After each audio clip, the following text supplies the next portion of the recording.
ਸਤਿ ਸ਼੍ਰੀ ਅਕਾਲ ਜੀ ਸਾਰਿਆਂ ਨੂੰ। ਅਸੀਂ ਕਰਾਂਗੇ ਆਪਣੀ ਜਮਾਤ 6ਵੀਂ ਕਲਾਸ 6 ਦਾ ਵਰਕਸ਼ੀਟ 2। ਇਹਦਾ ਮਤਲਬ ਕਿ ਚੈਪਟਰ ਨੰਬਰ 2 ਦੇ ਕੁਝ ਸਾਡੇ ਕੋਲ ਇੰਪੋਰਟੈਂਟ ਸਵਾਲ ਹੋਣਗੇ। ਆਪਣੀਆਂ ਸੰਖਿਆਵਾਂ ਨੂੰ ਜਾਣਨਾ, ਜੋ ਸਾਡਾ ਚੈਪਟਰ ਦਾ ਨਾਮ ਹੈ ਨਾਮ ਯੂਅਰ ਨੰਬਰਸ, ਜਿਸ ਦੇ ਵਿੱਚ ਅਸੀਂ ਆਪਣੀਆਂ ਸੰਖਿਆਵਾਂ ਦੀ ਗੱਲ ਕਰੀਏ ਤਾਂ ਅਸੀਂ ਇੱਕ ਤਾਂ ਭਾਰਤੀ ਸੰਖਿਆ ਪ੍ਰਣਾਲੀ ਜਾਣਾਂਗੇ 1 2 3, ਜੋ ਸਾਡੇ ਕੋਲ ਇਹ ਸੰਖਿਆ ਹੁੰਦੀ ਹੈ। ਦੂਸਰਾ ਅਸੀਂ ਰੋਮਨ ਨੰਬਰਸ 'ਤੇ ਗੱਲ ਕਰਾਂਗੇ 1 2 3। ਇਸ ਤਰ੍ਹਾਂ ਤੁਸੀਂ ਵੇਖਿਆ ਹੋਣਾ ਕਿ ਸਾਡੇ ਕੋਲ ਦਿੱਤੇ ਹੁੰਦੇ ਹਨ। ਅਤੇ ਇਸ ਤੋਂ ਇਲਾਵਾ ਸੰਖਿਆਵਾਂ ਬਾਰੇ ਜਾਣਾਂਗੇ, ਕਿਸ ਤਰ੍ਹਾਂ ਸੰਖਿਆ ਵੱਡੀ ਛੋਟੀ ਜੋ ਸਾਡੇ ਕੋਲ ਦਿੱਤੀ ਹੁੰਦੀ ਹੈ ਉਹ ਅਸੀਂ ਕਿਸ ਤਰ੍ਹਾਂ ਜਿਹੜਾ ਪਤਾ ਕਰਦੇ ਹਾਂ। ਉਸ ਲਈ ਪਹਿਲਾ ਕੁਐਸਚਨ ਸਾਡੇ ਕੋਲ ਦਿੱਤਾ ਹੈ, ਹੇਠ ਦਿੱਤੇ ਸਮੂਹ ਵਿੱਚ ਸਭ ਤੋਂ ਛੋਟੀ ਸੰਖਿਆ 'ਤੇ ਗੋਲਾ ਲਗਾਓ। ਸਰਕਲ ਦੀ ਸਮੋਲੈਸਟ ਨੰਬਰ, ਦੇਖੋ ਲਿਖਿਆ ਸਮੋਲੈਸਟ ਅਤੇ ਛੋਟਾ, ਠੀਕ ਹੈ, ਛੋਟੀ ਸੰਖਿਆ। ਸੋ ਧਿਆਨ ਰੱਖਣਾ, ਸਭ ਤੋਂ ਪਹਿਲਾ ਸਟੈਪ ਹੈ ਸੰਖਿਆਵਾਂ ਨੂੰ ਗਿਣੋ, ਠੀਕ ਹੈ, ਸੰਖਿਆਵਾਂ ਦੇ ਅੰਕ ਗਿਣੋ।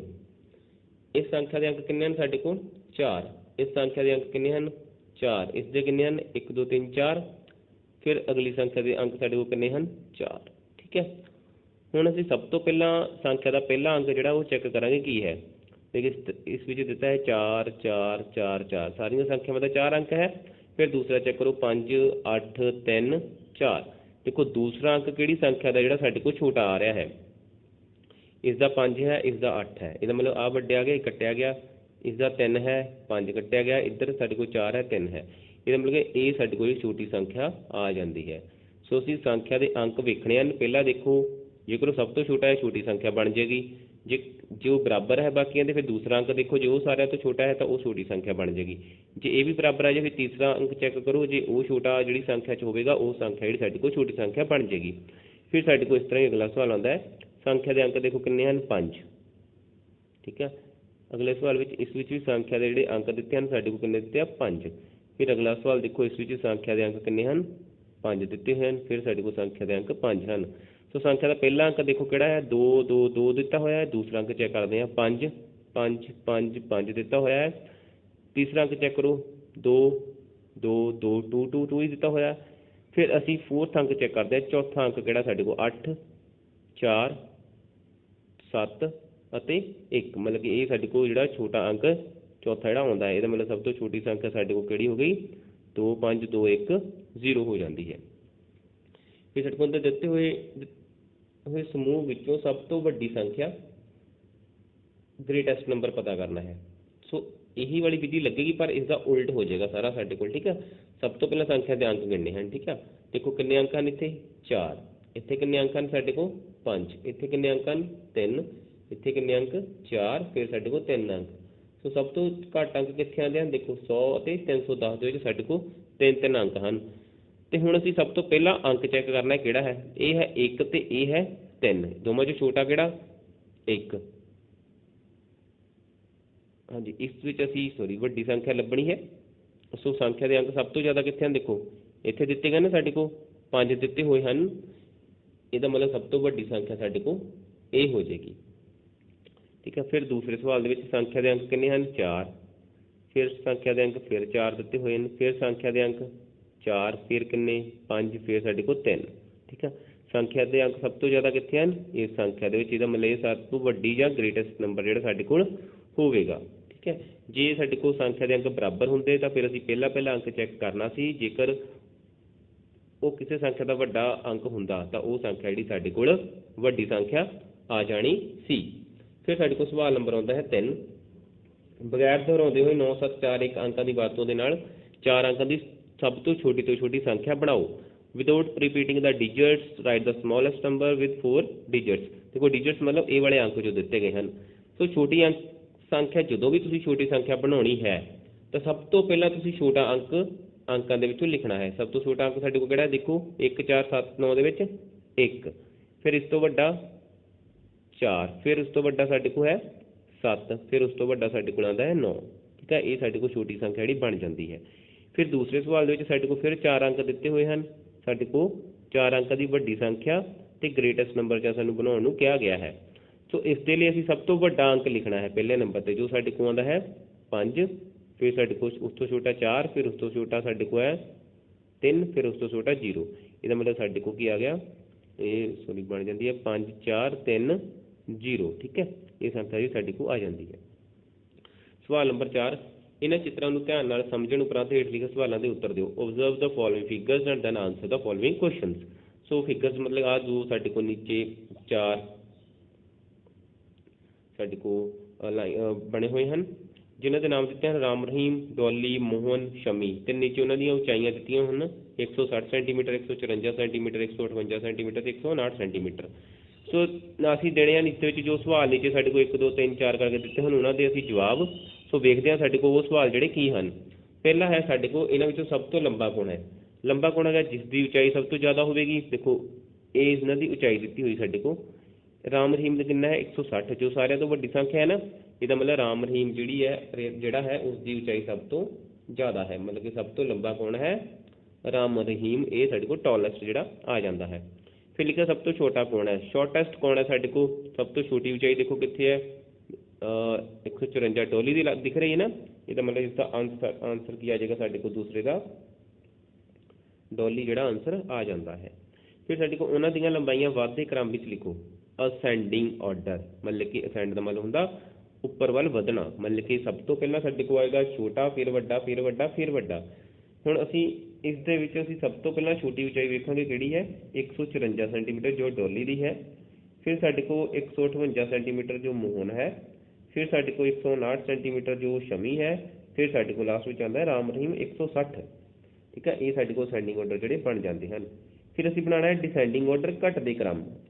ਹੁਣ ਡਿਸੈਂਡ ਦਾ ਮਤਲਬ ਉਸਦਾ ਉਲਟ ਹੋ ਗਿਆ ਨਾ, ਪੂਰਾ ਪੁੱਠਾ ਹੋ ਗਿਆ। ਸਭ ਤੋਂ ਪਹਿਲਾਂ ਵੱਡਾ ਆਏਗਾ, ਫਿਰ ਛੋਟਾ, ਫਿਰ ਛੋਟਾ, ਫਿਰ ਛੋਟਾ। ਸੋ ਇਸ ਨੂੰ ਬਿਲਕੁਲ ਪੁੱਠਾ ਕਰ ਦਿਓ, ਰਿਵਰਸ ਆਰਡਰ ਬਣਾਉਂਦੇ ਇਸਦਾ ਅਸੀਂ 160, 159, 158 ਅਤੇ 154। ਫਿਰ ਸਾਡੇ ਕੋਲ ਸਵਾਲ ਨੰਬਰ 5 ਆਉਂਦਾ ਹੈ, ਜਿਸ ਵਿੱਚ ਸਾਡੇ ਕੋਲ ਦਿੱਤਾ ਹੈ ਕਿ ਕਾਲਮ A ਅਤੇ B ਦਾ ਮਿਲਾਨ ਕਰੋ, match the column A and B। So column A ਦੇ ਵਿੱਚ ਸਾਡੇ ਕੋਲ ਰੋਮਨ ਨੰਬਰ ਦਿੱਤੇ ਹੋਏ ਹਨ ਤੇ ਕਾਲਮ B ਦੇ ਵਿੱਚ ਸਾਡੇ ਕੋਲ ਹਿੰਦੂ ਅਰੈਬਿਕ ਜਿਹੜੇ ਨੰਬਰ ਉਹ ਦਿੱਤੇ ਗਏ ਹਨ। ਸੋ ਇਸ ਦੇ ਲਈ ਸਭ ਤੋਂ ਪਹਿਲਾਂ ਅਸੀਂ ਇੱਕ ਛੋਟੀ ਜਿਹੀ ਟ੍ਰਿਕ ਦੇਖਦੇ ਹਾਂ। ਅਸੀਂ ਲਿਖਦੇ ਹਾਂ I have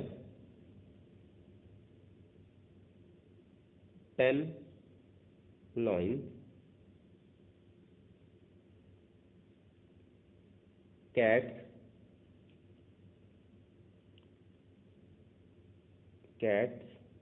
ਫਿਰ ਲਿਖਦੇ ਹਾਂ ਅਸੀਂ dogs ਐਂਡ monkeys। ਠੀਕ ਹੈ, ਹੁਣ I ਦਾ ਮਤਲਬ ਸਾਡੇ ਕੋਲ ਆ ਗਿਆ 1। ਹੁਣ ਦੇਖੋ 1 2 3 4 ਅੱਖਾਂ ਨੇ, ਇਹਦੇ ਵਿੱਚ ਇੱਕ ਜੋੜਿਆ ਸਾਡੇ ਕੋਲ ਬਣ ਗਏ 5। ਠੀਕ ਹੈ, ਇਹ ਆ ਗਿਆ ਸਾਡੇ ਕੋਲ 5। B ਤੋਂ ਧਿਆਨ ਰੱਖਣਾ ਹੈ। 10 ਤੇ ਅਸੀਂ ਸਾਡੇ ਕੋਲ ਆ ਗਿਆ 10, ਲਾਇਨ ਸਾਡੇ ਕੋਲ ਆ ਗਿਆ L, ਕੈਟਸ ਤੇ ਆ ਗਈ ਸਾਡੇ ਕੋਲ C, ਡੌਗ ਤੇ ਸਾਡੇ ਕੋਲ ਆ ਗਿਆ D, ਮੌਂਕੀ ਤੇ ਸਾਡੇ ਕੋਲ ਆ ਗਿਆ M। ਹੁਣ ਇਹਦਾ ਮਤਲਬ ਤਾਂ ਹੋ ਗਿਆ ਸਾਡੇ ਕੋਲ 1, ਇਹ 5, ਇੱਥੇ ਸਾਡੇ ਕੋਲ ਆਉਂਦਾ ਹੈ 10 10, ਇਹ ਰੋਮਨ ਨੰਬਰਸ ਲਈ ਅਸੀਂ ਟ੍ਰਿਕ ਜਿਹੜੀ ਦੇਖੀ ਹੈ 10 ਲਾਇਨ ਤੋਂ ਬਾਅਦ ਸਾਡੇ ਕੋਲ ਇੱਥੋਂ ਆ ਗਿਆ L, ਫਿਰ ਸਾਡੇ ਕੋਲ ਆ ਗਿਆ ਇੱਥੋਂ ਸਾਡੇ ਕੋਲ ਕੈਟਸ ਆਇਆ ਸੀ। ਹਾਂਜੀ, ਇਹ ਨੀਚੇ ਲਿਖਿਆ ਹੋਇਆ ਸਾਡੇ ਕੋਲ, ਇਹ ਆਏਗਾ ਸਾਡੇ ਕੋਲ 1, ਇਹ ਸਾਡੇ ਕੋਲ 5, ਇਹ ਸਾਡੇ ਕੋਲ 10, ਇਹ ਸਾਡੇ ਕੋਲ ਫਿਰ ਆ ਜਾਏਗਾ 50, ਇਹ ਸਾਡੇ ਕੋਲ ਆ ਜਾਏਗਾ 100, ਇਹ ਸਾਡੇ ਕੋਲ ਆ ਜਾਏਗਾ D ਦਾ ਮਤਲਬ 500, ਫਿਰ ਸਾਡੇ ਕੋਲ ਆ ਜਾਏਗਾ 1000। ਠੀਕ ਹੈ, ਹੁਣ ਅਸੀਂ ਮੈਚਿੰਗ ਕਰਦੇ ਹਾਂ। ਦੇਖੋ X ਦਾ ਮਤਲਬ ਸਾਡੇ ਕੋਲ ਕੀ ਆ ਗਿਆ 10, D ਦਾ ਮਤਲਬ ਸਾਡੇ ਕੋਲ ਕੀ ਆ ਗਿਆ 500 500, L ਦਾ ਮਤਲਬ ਸਾਡੇ ਕੋਲ ਆ ਗਿਆ 50 50, C ਦਾ ਮਤਲਬ ਸਾਡੇ ਕੋਲ ਆ ਗਿਆ 100, M ਦਾ ਮਤਲਬ ਸਾਡੇ ਕੋਲ ਆ ਗਿਆ 1000।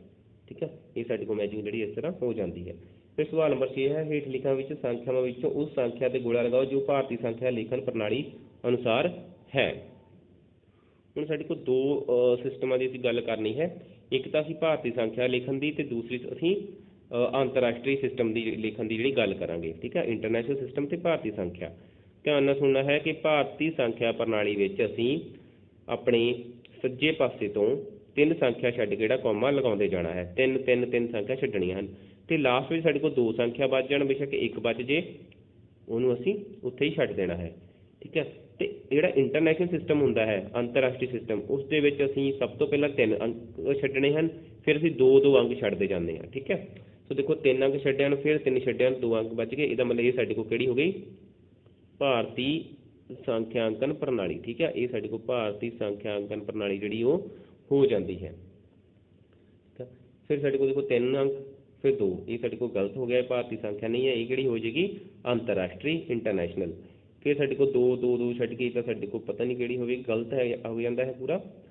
फिर साडे कोल 3 छड्डे, फिर 3 अंक छड्डे, फिर 3 छड्डे, मतलब ये भी साडे कोल की हो गया भारतीय संख्यांकन प्रणाली जिहड़ी वो हो जाती है। इसका मतलब साडे कोल 2 आंसर आए, एक साडे कोल चौथे नंबर वाला ते एक साडे कोल पहले नंबर वाला।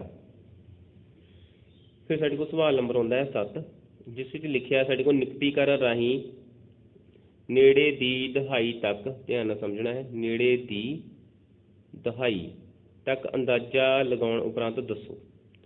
Estimate to the nearest 10th by rounding of.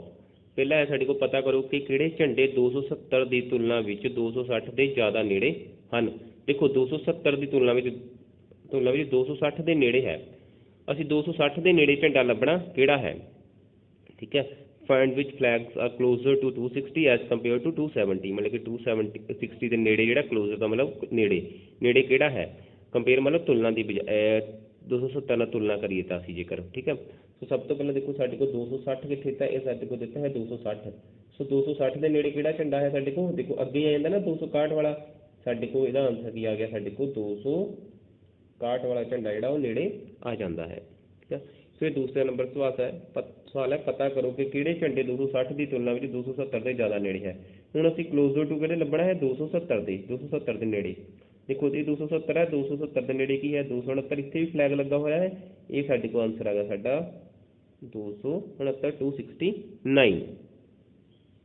हुण इस विच असीं जो भी सवाल कीते हैं, जिस तरह पहला सवाल, दूसरा, तीसरा सवाल, चौथा सवाल, ये सारे सवाल साडे कोल एक नंबर के विच आउण वाले हैं। हो सकता है इसके 2 पार्ट हैं, साडे कोल 2 नंबर के विच आ सकता है। फिर साडे कोल इस पार्ट के 4 सवाल हैं, देखो ये साडे कोल 4 नंबर च आ सकता है, ठीक है।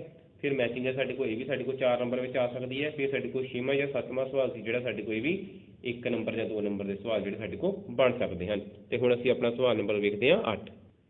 हुण सवाल नंबर 8 की दिता है, रोमन प्रणाली विच दर्शाओ, राइट इन रोमन सिस्टम, ठीक है। साडे कोल है 22। हुण सानूं पता है 10 नूं असीं लिखदे हां इस तरह एक्स बना के, ये साडे कोल बन गया 10। हुण इस दे नाल एक 10 असीं होर बनाने हां, ये साडे कोल की बन गया 20 बन जाता है। हुण साडे कोल 1 नूं असीं लिखदे हां इस तरह, जे 2 लिखना होवे असीं लिखांगे इस तरह 2 वारी, ठीक है। 2 आई जिहड़ियां असीं बना दांगे, ये साडे कोल आ जाएगा 22। फिर लिखना है 40 असीं, साडे कोल 40 किस तरह बनेगा, देखो साडा ध्यान हो गया कि एक्स एक्स एक्स लिख दईए असीं 10 20 30 40 साडे कोल बन गया, ठीक है। चलो एक साडे कोल ये हो गया। दूसरा 50 असीं किस तरह लिखते हैं, एल नूं असीं 50 बोलते हैं, ठीक है। हुण जदों असीं एल चों कुछ घटाना है तो असीं इसदे खब्बे पासे लिखांगे, जेकर कुछ जोड़ना है तो इसदे सज्जे पासे लिखांगे, मतलब कि एल तो छोटी संख्या इधर असीं कोई ना कोई संख्या लिख के घटा देना है, ठीक है। मतलब इधर असीं लिखिआ 10 एक्स लिख लिया, ये साडे कोल बन गया एल चों असीं कितना घटाता 10, मतलब कि ये सी 50 50 चों की घटाया गया 10 घटाता, साडे कोल की बन गया 40। इसलिए साडे कोल जिहड़ा सही होवेगा वो ये वाला होवेगा, ना कि ये वाला जवाब होवेगा, ठीक है। साडे कोल आ गया एक्स एल। फिर साडे कोल रोमन संख्या दी हुई है, इसनूं असीं हिंदू अरबी प्रणाली विच जिहड़ा कि दर्शाना है। देखो एल का मतलब की हुंदा है, एल मतलब साडे कोल है 50, ਅਤੇ फिर साडे कोल दिता होया एक्स, एक्स का मतलब आ गया साडे कोल 10, एक्स हो गया 10। फिर साडे कोल दिता है 20, 20 का मतलब साडे कोल हो गया 5, इनू जोड़ते हैं साडे कोल हो गया 5 5 ते 1 6, मतलब कि साडे कोल हो गया 65, ये आ गया साडे कोल 65। अगे देखो साडे कोल एल एल तो बाद एक्स कितना बन गया साडे कोल 50 ते 10 60 बन गया। फिर साडे कोल लिखिआ होया एक्स ते 1 आई इस तरह पाई हुई है, ਇਹਦਾ मतलब एक्स के विचों एक जिहड़ा माइनस हो रहा है, ਇਹਦਾ मतलब एक ही हो गया साडे कोल 9, तो ये साडे कोल बनिया सी 50, 50 ते 9 कितना हो गया साडे कोल 59, ਇਹਦਾ मतलब आंसर आ गया साडे कोल 59। फिर सवाल नंबर 9 है, देखो जेकर रमन की दुकान तो 2 किलोग्राम सेब 1 किलोग्राम संतरे 2 कंघे और 1 साबण खरीदता है तो उसनूं कुल कितनी रकम रमन नूं देनी पवेगी, ठीक है। राम गया रमन की दुकान से, उसने आ समान जो भी दिता है खरीदया, तो उसने समान खरीदने तो बाद रमन नूं किन्ने पैसे दिते, ठीक है। If Ram purchase 2 kg apples 1 kg orange 2 combs, comb मतलब जिसने सिर बांधे हैं, and 1 cake of soap from Raman shop, how much money Ram has to pay to Raman, किन्ने पैसे जिहड़ा कि रमन नूं राम देवेगा। ਹੁਣ ਦੇਖੋ ਜਿਹੜੇ ਸੇਬ ਹਨ ਉਹਨਾਂ ਦਾ ਰੇਟ ਦਿੱਤਾ ਹੋਇਆ ਸਾਡੇ ਕੋਲ 40 ਪ੍ਰਤੀ ਕਿਲੋਗ੍ਰਾਮ। ਹੁਣ ਦੇਖੋ ਸੇਬ ਕਿੰਨੇ ਹਨ 2 ਕਿਲੋਗ੍ਰਾਮ, ਇੱਥੇ ਅਸੀਂ ਲਿਖ ਲੈਣਾ ਇਸ ਤਰ੍ਹਾਂ ਹੀ, ਸੇਬ ਹਨ ਸਾਡੇ ਕੋਲ 2 ਕਿਲੋਗ੍ਰਾਮ, ਠੀਕ ਹੈ। ਇੱਥੇ ਅਸੀਂ ਲਿਖਦੇ ਹਾਂ ਇਹਨਾਂ ਦਾ ਜੋ ਕਿ ਸਾਡੇ ਕੋਲ ਖਰਚਾ ਬਣਦਾ ਹੈ, ਠੀਕ ਹੈ। ਖਰਚਾ ਕੀ ਆਏਗਾ ਸਾਡੇ ਕੋਲ ਨਾਲ ਨਾਲ ਅਸੀਂ ਲਿਖੀ ਜਾਣਾ ਹੈ। ਸੇਬ 1 ਕਿਲੋਗ੍ਰਾਮ ਸੇਬ ਕਿੰਨੇ ਦੇ ਹਨ 40 ਰੁਪਏ ਦੇ, ਠੀਕ ਹੈ। 2 ਕਿਲੋਗ੍ਰਾਮ ਕਿੰਨੇ ਦੇ ਹੋ ਗਏ, ਅਸੀਂ ਕਰਦੇ ਹਾਂ 40 ਗੁਣਾ 2 ਬਰਾਬਰ ਆ ਗਿਆ ਸਾਡੇ ਕੋਲ। ਫਿਰ ਸਾਡੇ ਕੋਲ ਕੀ ਹੈ, ਕੰਗਾ ਦਿੱਤਾ ਹੋਇਆ ਹੈ, ਕੌਮ ਜਿਸ ਦੀ ਗੱਲ ਕਰਦੇ ਹਾਂ ਅਸੀਂ, ਦੇਖੋ ਕੰਗਾ ਕੌਮ 3 ਰੁਪਏ ਦਾ ਇੱਕ, ਤੇ ਕੰਗੇ ਕਿੰਨੇ ਖਰੀਦੇ ਹਨ ਉਸਨੇ, ਅਸੀਂ ਦੇਖਦੇ ਹਾਂ 2 ਕੰਗੇ, ਠੀਕ ਹੈ। ਇਹ 2, ਇੱਕ ਕੰਗਾ ਕਿੰਨੇ ਦਾ ਹੈ 3 ਰੁਪਏ ਦਾ, ਇੱਥੇ ਸਾਡੇ ਕੋਲ ਆ ਜਾਏਗਾ 3 ਰੁਪਏ ਦਾ ਇੱਕ ਕੰਗਾ, ਤੇ ਕਿੰਨੇ ਖਰੀਦੇ 2, ਸਾਡੇ ਕੋਲ ਆ ਗਿਆ 3 ਦੂਣੀ 6 ਰੁਪਏ, ਮਤਲਬ ਕਿ 6 ਰੁਪਏ ਦੇ ਕੰਗੇ ਖਰੀਦੇ। ਫਿਰ ਦਿੱਤਾ ਹੈ ਸਾਡੇ ਕੋਲ ਸੰਤਰੇ, ਠੀਕ ਹੈ, ਇੱਥੇ ਅਸੀਂ ਲਿਖ ਲਿਆ ਸੰਤਰੇ ਕਿੰਨੇ ਖਰੀਦੇ ਹਨ ਉਸਨੇ, ਦੇਖਦੇ ਹਾਂ 1 ਕਿਲੋਗ੍ਰਾਮ, ਇਹ ਸਾਡੇ ਕੋਲ ਆ ਗਿਆ 1 ਕਿਲੋਗ੍ਰਾਮ। ਸੋ ਸੰਤਰਿਆਂ ਦਾ ਕੀ ਰੇਟ ਹੈ ਪ੍ਰਤੀ ਕਿਲੋਗ੍ਰਾਮ 30 ਰੁਪਏ ਦੇ, ਇਹ ਉਸਨੇ ਖਰਚੇ ਹਨ 30 ਗੁਣਾ 1 ਕਿਲੋਗ੍ਰਾਮ, 30 ਰੁਪਏ ਦੇ ਸੰਤਰੇ ਲਏ। ਫਿਰ ਉਸ ਕੋਲ ਆਉਂਦਾ ਹੈ ਸਾਡੇ ਕੋਲ ਸਾਬਣ, ਸਾਬਣ ਕਿੰਨਾ ਖਰੀਦਿਆ ਉਸਨੇ, ਇੱਕ ਸਾਬਣ, ਦੇਖੋ ਇੱਕ ਸਾਬਣ ਖਰੀਦਦਾ ਹੈ, ਸਾਬਣ ਦਾ ਰੇਟ ਕਿੰਨਾ 8 ਰੁਪਏ, ਇੱਥੇ ਲਿਖਦੇ ਹਾਂ ਅਸੀਂ ਸਾਬਣ ਬਰਾਬਰ ਆ ਗਿਆ 1 ਕਿੰਨੇ ਦਾ 8 ਗੁਣਾ 1 ਬਰਾਬਰ ਆ ਗਿਆ ਸਾਡੇ ਕੋਲ 8 ਰੁਪਏ, ਠੀਕ ਹੈ। ਹੁਣ ਉਸਨੇ ਕੀ ਪੁੱਛਿਆ ਸਾਡੇ ਕੋਲ, ਪੁੱਛਿਆ ਸੀ ਕਿ ਉਸ ਨੂੰ ਕੁੱਲ ਕਿੰਨੀ ਰਕਮ ਰਮਨ ਨੂੰ ਦੇਣੀ ਪਵੇਗੀ, how much money Ram has to pay to Raman. ਉਹ ਕਿੰਨੇ ਪੈਸੇ, ਦੇਖੋ ਜਿੰਨਾ ਟੋਟਲ ਬਣ ਗਿਆ ਇੰਨੇ ਦੁਕਾਨਦਾਰ ਨੂੰ ਪੈਸੇ ਦੇਵੇਗਾ ਨਾ, ਇਹ ਸਾਡੇ ਕੋਲ ਆ ਜਾਏਗਾ ਕਿ ਇੰਨੇ ਪੈਸੇ ਜਿਹੜਾ ਰਾਮ ਆ ਉਹ ਰਮਨ ਨੂੰ ਦੇਵੇਗਾ। ਦੇਖੋ 8 0 6 8 6 14 ਹੋ ਗਿਆ ਸਾਡੇ ਕੋਲ 4, ਇੱਕ ਆਂਸਰ 8 ਤੇ 1 9, 9 ਤੇ 3 12, 124 ਰੁਪਏ ਜਿਹੜੇ ਕਿ ਰਮਨ ਨੂੰ ਦਿੱਤੇ ਜਾਣਗੇ। ਇਹ ਸੀ ਸਾਡੇ ਕੋਲ ਸਵਾਲ ਨੰਬਰ ਜਿਹੜਾ ਸਾਡਾ ਈ ਸੀਗਾ। ਫਿਰ ਬੀ ਸਵਾਲ ਦਿੱਤਾ ਹੋਇਆ ਸਾਡੇ ਕੋਲ, ਠੀਕ ਹੈ। ਬੀ 'ਚ ਕੀ ਹੈ, ਜੇਕਰ ਰਾਮ ਰਮਨ ਨੂੰ 200 ਰੁਪਏ ਦਿੰਦਾ ਹੈ, ਠੀਕ ਹੈ, ਰਾਮ ਜਿਹੜਾ ਰਮਨ ਦੀ ਦੁਕਾਨ ਤੇ ਗਿਆ, ਰਾਮ ਨੇ ਰਮਨ ਨੂੰ 200 ਰੁਪਏ ਦੇ ਦਿੱਤੇ, ਠੀਕ ਹੈ, 200 ਰੁਪਏ ਦਿੱਤੇ, ਤਾਂ ਰਮਨ ਸ਼ੌਪਕੀਪਰ ਹੈ, ਦੁਕਾਨਦਾਰ ਹੈ ਨਾ, ਉਹ ਰਾਮ ਨੂੰ ਕਿੰਨੇ ਪੈਸੇ ਵਾਪਸ ਕਰੇਗਾ, ਉਸ ਨੂੰ ਕਿੰਨੇ ਪੈਸੇ ਵਾਪਸ ਕਰੇਗਾ। ਦੇਖੋ ਪੈਸੇ ਬਣੇ ਕਿੰਨੇ ਸੀ 124 ਰੁਪਏ, ਠੀਕ ਹੈ, 124 ਰੁਪਏ ਅਸੀਂ ਮਾਈਨਸ ਕਰ ਦੇਣੇ ਹਨ, ਠੀਕ ਹੈ। ਆਹ ਪੈਸੇ ਰਮਨ ਨੇ ਲਏ, ਬਣੇ ਕਿੰਨੇ 124, ਕਿੰਨੇ ਪੈਸੇ ਮੋੜਨੇ ਹਨ ਉਸਨੇ, ਇੱਕ ਕਿੱਥੇ ਰਹਿ ਜਾਂਦਾ ਸਾਡੇ ਕੋਲ, ਹਾਸਲ ਲੈਂਦੇ ਹਾਂ ਤਾਂ 10 ਬਣਿਆ, ਇੱਥੇ 9 ਰਹਿ ਜਾਏਗਾ, ਇੱਥੇ 10 ਬਣੇਗਾ, 10 ਚੋਂ 4 ਮਾਈਨਸ ਕੀਤੀ ਸਾਡੇ ਕੋਲ 6 ਆ ਗਿਆ, 9 ਚੋਂ 2 ਮਾਈਨਸ ਕੀਤੇ ਸਾਡੇ ਕੋਲ 7 ਆ ਗਿਆ, ਸਾਡੇ ਕੋਲ ਆ ਗਿਆ 76 ਰੁਪਏ ਜਿਹੜੇ ਕਿ ਰਮਨ ਜਾਂ ਰਾਮ ਨੂੰ ਵਾਪਸ ਕਰੇਗਾ।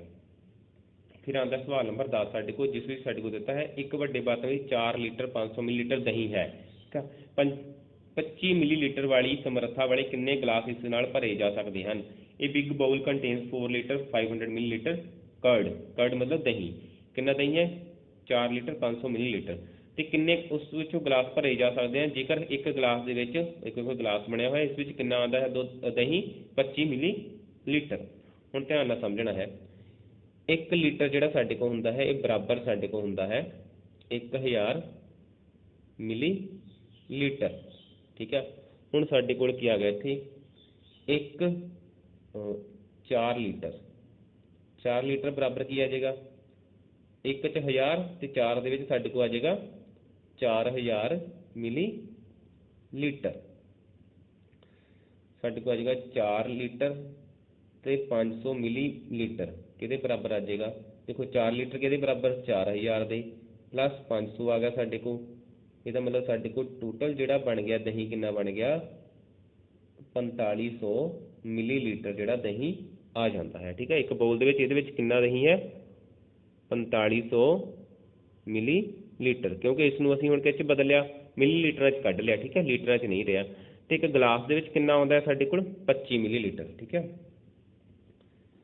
ਹੁਣ ਕਰਨਾ ਸੀ ਜਿੰਨੇ ਗਲਾਸ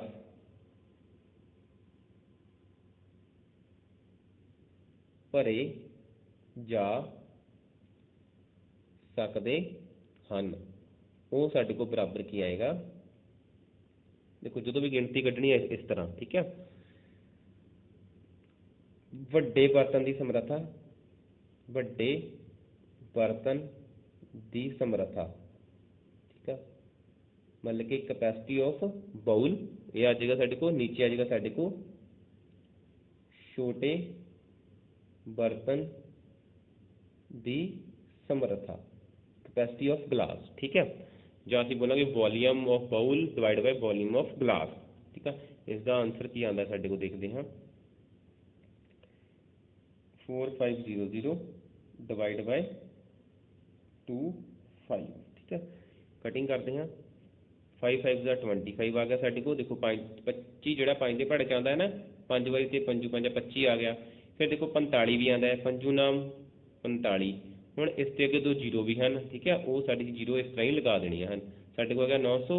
ਹੁਣ 900 ਨੂੰ ਅਸੀਂ ਜਿਹੜਾ 5 ਦੇ ਨਾਲ ਕੀ ਕਰਦੇ ਹਾਂ, ਡਿਵਾਈਡ ਕਰਦੇ ਹਾਂ। ਠੀਕ ਹੈ, ਦੇਖਦੇ ਹਾਂ ਕਿੰਨਾ ਸਾਡੇ ਕੋਲ ਜਿਹੜਾ ਆਨਸਰ ਹੈ ਉਹ ਬਣਦਾ ਹੈ।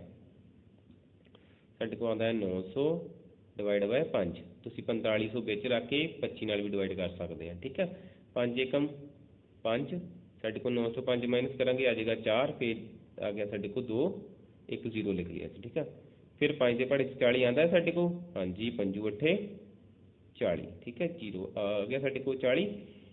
ਫਿਰ ਸਾਡੇ ਕੋਲ 1 0 ਬਚੀ, ਉਸ ਨੂੰ ਅਸੀਂ ਨੀਚੇ ਲਗਾਇਆ, 5 0 ਸਾਡੇ ਕੋਲ ਆ ਗਿਆ 0, ਤੇ ਸਾਡੇ ਕੋਲ ਕੀ ਬਚਿਆ ਕ੍ਰੋਸ। ਠੀਕ ਹੈ, ਇਹਦਾ ਮਤਲਬ ਸਾਡੇ ਕੋਲ ਕੀ ਆ ਗਿਆ 180। ਇਹਦਾ ਮਤਲਬ ਇਸ ਦਾ ਆਨਸਰ ਕੀ ਆ ਜਾਂਦਾ, ਸਾਡੇ ਕੋਲ ਕਿੰਨੇ ਗਲਾਸ ਜਿਹੜੇ ਭਰੇ ਜਾ ਸਕਦੇ ਹਨ, 180 ਗਲਾਸ ਜਿਹੜੇ ਉਹ 180 ਗਲਾਸ ਜਿਹੜੇ ਉਹ ਭਰੇ ਜਾ ਸਕਦੇ ਹਨ। ਫਿਰ ਸਾਡੇ ਕੋਲ ਕੀ ਆਉਂਦਾ ਹੈ ਕੁਐਸਚਨ ਨੰਬਰ 11। ਘੜੀ ਵਿੱਚ ਦਰਸਾਏ ਸਮੇਂ ਨੂੰ ਹਿੰਦੂ ਅਰਬੀ ਸੰਖਿਆ ਅੰਕ ਪ੍ਰਣਾਲੀ ਵਿੱਚ ਦਰਸਾਓ। ਰਾਈਟ ਦਾ ਟਾਈਮ ਸ਼ੋਨ ਕਲੌਕ ਇਨ ਹਿੰਦੂ ਅਰਬਿਕ ਸਿਸਟਮ। ਦੇਖੋ ਇਹ ਸਾਡੇ ਕੋਲ ਰੋਮਨ ਨੰਬਰਸ ਲਿਖੇ ਹੋਏ ਹਨ। ਇਹ ਲਿਖਿਆ ਹੋਇਆ 12 1 2 3 4 5 6 7 8 9 10 11। ਹੁਣ ਦੇਖੋ ਇੱਥੇ ਜੇ ਅਸੀਂ ਆਪਣੇ ਨੂੰ ਚੇਂਜ ਕਰਦੇ ਹਾਂ, ਠੀਕ ਹੈ, ਹਿੰਦੂ ਅਰਬਿਕ ਦੇ ਅਕੋਰਡਿੰਗਲੀ, ਇੱਥੇ ਆਉਂਦਾ 12 1 2 3 4 5 6 7 8 9 10 11 ਹੋ ਗਿਆ ਕੰਪਲੀਟ। ਹੁਣ ਛੋਟੀ ਸੂਈ ਦੇਖੋ ਸਾਡੇ ਕੋਲ ਇੱਥੇ ਆ 3 ਤੇ ਆ, ਠੀਕ ਹੈ, ਸਮੋਲ ਹੈਂਡ ਜਿਹੜੀ ਸਾਡੇ ਕੋਲ 3 ਤੇ ਹੈ। ਇਹਦਾ ਮਤਲਬ 3 ਪਹਿਲਾਂ ਆ ਗਿਆ, ਫਿਰ 2 ਕੋਲਨ। ਠੀਕ ਹੈ, ਹੁਣ ਦੇਖੋ ਇਹ ਸਾਡੇ ਕੋਲ 11 ਤੇ ਹੈ। ਹੁਣ ਇਸ ਦਾ ਤੁਹਾਨੂੰ ਪਤਾ ਹੈ ਕਿ ਜਦੋਂ ਅਸੀਂ 12 ਤੋਂ 1 ਤੇ ਜਾਵਾਂਗੇ 5 ਮਿੰਟ ਬੀਤਣਗੇ, ਫਿਰ ਇੱਥੋਂ ਅਸੀਂ ਇੱਥੇ ਜਾਂਦੇ ਹਾਂ 5 ਮਿੰਟ ਫਿਰ ਬੀਤ ਗਏ। ਸੋ ਅਗਲੇ ਨੰਬਰ 'ਤੇ ਜੋ ਜਾਂਦੇ ਆ 5 ਮਿੰਟ ਜਿਹੜੇ ਬੀਤਦੇ ਜਾਂਦੇ ਹਨ। ਸੋ ਦੇਖਦੇ ਹਾਂ ਕਿੰਨੇ ਮਿੰਟ ਜਿਹੜੇ ਬੀਤਦੇ ਹਨ। ਦੇਖੋ 5 10 15 20 25 30 35 40 45 50 ਤੇ 55 ਮਿੰਟ। ਠੀਕ ਹੈ, ਇਹਦਾ ਮਤਲਬ ਸਾਡੇ ਕੋਲ ਆ ਗਿਆ 3 ਘੰਟੇ 55 ਮਿੰਟ ਜਿਹੜਾ ਸਾਡੇ ਕੋਲ ਸਮਾਂ ਜਿਹੜਾ ਕਿ ਉਹ ਹੋਇਆ ਹੈ। ਠੀਕ ਹੈ, ਤੇ ਲਿਖਣਾ ਹੈ ਉਹ ਕਲੌਕ। ਠੀਕ ਹੈ, ਸੋ ਸਾਰੇ ਹੀ 1 ਘੰਟੇ ਵਿੱਚ ਕਿੰਨੇ ਮਿੰਟ ਹੁੰਦੇ ਹਨ, 60। ਠੀਕ ਹੈ, 55 ਤੋਂ 5 ਕਰਦੇ 60 ਬਣ ਜਾਣੇ ਸੀ। ਸੋ ਅਸੀਂ ਸੌਖਾ ਕਰਨਾ ਹੁੰਦਾ ਤਾਂ ਅਸੀਂ ਇੱਥੇ 60 ਤੋਂ ਕਿੰਨੇ ਘੱਟਣ, 5 ਹੀ ਘੱਟਣ, ਤਾਂ 55 ਅਸੀਂ ਸਿੱਧਾ ਵੀ ਲਗਾ ਸਕਦੇ ਸੀ। ਠੀਕ ਹੈ, ਸੋ ਇਹ ਉਦੋਂ ਹੀ ਹੋਏਗਾ ਜਦੋਂ ਤੁਹਾਨੂੰ ਟਾਈਮ ਦੇ ਬਾਰੇ ਪੂਰਾ ਜਿਹੜਾ ਕਿ ਘੜੀ ਬਾਰੇ ਪੂਰਾ ਪਤਾ ਹੋਵੇਗਾ। ਫਿਰ ਦੇਖੋ ਸਾਡੇ ਕੋਲ ਛੋਟੀ ਸੂਈ ਕਿੱਥੇ ਹੈ, ਇਹ ਸਾਡੇ ਕੋਲ ਦੇਖੋ ਇੱਥੇ ਕੀ ਆਉਂਦਾ ਸਾਡੇ ਕੋਲ 9। ਇਹ ਮਤਲਬ ਸਾਡੇ ਕੋਲ 9 ਹੈ, 9। ਇਹ ਸਾਡੇ ਕੋਲ 12 ਤੇ ਹੈ, ਮਤਲਬ ਕਿ ਪੂਰਾ ਜਦੋਂ ਇੱਕ ਹੈਂਡ ਸਾਡੇ ਕੋਲ ਛੋਟੀ ਜਿਹੜੀ ਆ ਉਹ ਕਿਸੇ ਵੀ ਨੰਬਰ 'ਤੇ ਹੋਵੇ ਅਤੇ ਦੂਸਰੀ 12 'ਤੇ ਹੋਵੇ, ਤਾਂ ਮਤਲਬ ਕਿ ਸਾਡੇ ਕੋਲ ਜਿਹੜੀ ਛੋਟੀ ਸੂਈ ਜਿੰਨੇ ਨੰਬਰ 'ਤੇ ਹੋਵੇਗੀ ਉਨਾ ਸਮਾਂ ਜਿਹੜਾ ਹੋਇਆ ਹੋਵੇਗਾ। ਇਹਦਾ ਮਤਲਬ ਸਾਡੇ ਕੋਲ ਕਿੰਨਾ ਟਾਈਮ ਹੋਇਆ, 9 o'clock ਜਿਹੜਾ ਸਮਾਂ ਸਾਡੇ ਕੋਲ ਹੋਇਆ ਹੈ, 9 ਵੱਜੇ ਹੋਏ ਹਨ। ਠੀਕ ਹੈ, ਫਿਰ ਅਗਲਾ ਸਵਾਲ ਦੇਖੋ, ਇੱਥੇ ਸਾਡੇ ਕੋਲ ਕੀ ਹੈ 3। ਫਿਰ ਇੱਕ ਸਾਡੇ ਕੋਲ ਕਿੱਥੇ ਆ ਗਏ 6 'ਤੇ। ਹੁਣ ਫਿਰ ਸਾਨੂੰ ਮਿੰਟ ਜਿਹੜੇ ਗਿਣਨੇ ਪੈਣਗੇ। ਮਿੰਟ ਹਮੇਸ਼ਾ ਅਸੀਂ ਇੱਥੋਂ ਗਿਣਦੇ ਜਾਣਾ। ਠੀਕ ਆ, 5 10 15 20 25 30 ਮਿੰਟ, 3 ਘੰਟੇ 30 ਮਿੰਟ ਦਾ ਜਿਹੜਾ ਸਮਾਂ ਸਾਡੇ ਕੋਲ ਉਹ ਹੋਇਆ ਹੈ। ਸੋ ਹਮੇਸ਼ਾ ਮਿੰਟ ਜਿਹੜੇ ਸਾਡੇ ਕੋਲ ਇੱਥੋਂ ਹੀ ਚੱਲਣੇ ਸ਼ੁਰੂ ਹੁੰਦੇ ਹਨ। ਜੇਕਰ ਘੜੀ ਨੂੰ ਦੇਖੀਏ ਇਸ ਤਰ੍ਹਾਂ ਇਹ ਅੱਧੇ ਭਾਗ ਵਿੱਚ ਵੰਡੀ ਜਾਂਦੀ ਹੈ। ਠੀਕ ਹੈ, 30 ਮਿੰਟ ਇੱਥੇ ਤੱਕ 30 ਮਿੰਟ ਹੁੰਦੇ ਹਨ, ਫਿਰ ਅੱਗੇ 30 ਮਿੰਟ ਪਾ ਕੇ ਸਾਡੇ ਕੋਲ 60 ਮਿੰਟ ਜਿਹੜੇ ਉਹ ਬਣਦੇ ਹਨ। ਸੋ ਇਹ ਸੀ ਸਾਡੇ ਕੋਲ ਸਾਡੀ ਵਰਕਸ਼ੀਟ ਕਲਾਸ 6ਵੀਂ ਦੀ 2, ਜਿਸ ਵਿੱਚ ਅਸੀਂ ਆਪਣੇ ਸਾਰੇ ਸਵਾਲਾਂ ਨੂੰ ਬੜੀ ਅੱਛੇ ਤਰੀਕੇ ਨਾਲ ਜਿਹੜਾ ਵੇਖਿਆ ਹੈ। ਜੇਕਰ ਫਿਰ ਵੀ ਤੁਹਾਨੂੰ ਕੋਈ ਸਮੱਸਿਆ ਜਾਂ ਪ੍ਰੋਬਲਮ ਆਉਂਦੀ ਹੈ ਤਾਂ ਉਸ ਨੂੰ ਤੁਸੀਂ ਆਪਣੇ ਕਮੈਂਟ ਬਾਕਸ ਦੇ ਵਿੱਚ ਲਿਖਣਾ ਹੈ, ਦੱਸਣਾ ਹੈ। ਜੇਕਰ ਵਧੀਆ ਲੱਗਾ ਹੈ ਤਾਂ ਵੀ ਕਮੈਂਟ ਕਰੋ, ਤਾਂ ਕਿ ਸਾਨੂੰ ਪਤਾ ਲੱਗ ਸਕੇ ਕਿ ਤੁਹਾਨੂੰ ਜਿਹੜੀ ਵੀਡੀਓ ਆ ਉਹ ਵਧੀਆ ਲੱਗ ਰਹੀ ਹੈ। ਜੇ ਕੋਈ ਵੀ ਸੁਧਾਰ ਦੀ ਲੋੜ ਹੈ, ਕੋਈ ਤੁਸੀਂ ਇੰਪਰੂਵਮੈਂਟ ਚਾਹੁੰਦੇ ਹੋ ਤਾਂ ਉਹ ਵੀ ਜ਼ਰੂਰ ਲਿਖੋ, ਸੁਜੈਸ਼ਨ ਦਿਓ, ਸਲਾਹ ਦਿਓ, ਤਾਂ ਅਸੀਂ ਉਸ ਨੂੰ ਅਗਲੀ ਵੀਡੀਓਜ਼ ਦੇ ਵਿੱਚ ਜਿਹੜਾ ਕਿ ਉਸ ਢੰਗ ਨਾਲ ਪੇਸ਼ ਕਰ ਸਕੀਏ। Thank you again, all the best ਸਾਰੇ ਬੱਚਿਆਂ ਨੂੰ ਉਹਨਾਂ ਦੇ ਪੇਪਰਾਂ ਦੇ ਲਈ।